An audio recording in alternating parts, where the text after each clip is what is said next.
Muna na itong gisugba guys. O lamig ay siya.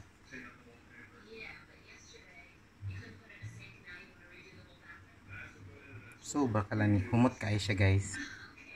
Guys, for today's video ay mag-ihaw na naman tayo ng isdang matambaka at saka yung isdang tuna guys. Ihawin natin siya guys kasi pumunta ako kanina sa Baywalk tapos nakakita ako ng matambaka na sobrang fresh at saka itong isdang tuna, kaya akong bumili guys, kaya ihawin ko sila pareho. Ito yung tuna natin, 2 hiwa, tapos 4 yung ating matambaka. Sobrang fresh talaga siya guys. Nung naglalakad-lakad ako kanina, pumunta ako sa Baywalk, may nagbibinta doon, kawawan man si ate, kaya binilihan ko siya ng matambaka at saka tuna guys. Uunahin muna natin yung ating matambaka guys kasi maliliit lang siya. Mamaya na yung ating tuna. Sobrang fresh talaga. Tingnan nyo mata niya guys. So, puti pa, hindi pa pula. Mura lang yan guys. 6 na piraso. Kalahating kilo, 150 lang.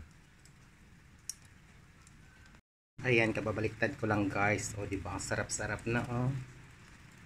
Lamig kayo siya sa sili o suka guys. Kinain kalamansi, tuyo.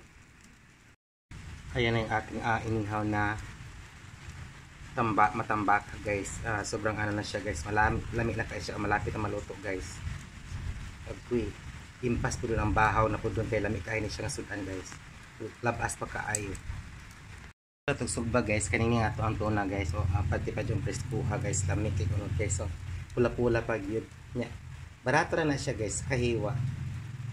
75 pesos. 2 hiwa na siya. 75 pesos na lang siya.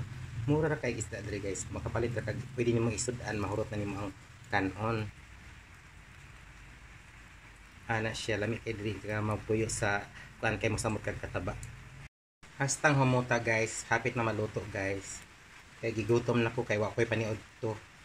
Ang gi-drive na akong partner paadto mi og Robinson kay paguli na ako akong gisugban ni siya guys kay namimiss na ko musugba og kanang naang mga isda guys. Nogbang, tuna at saka matambaka.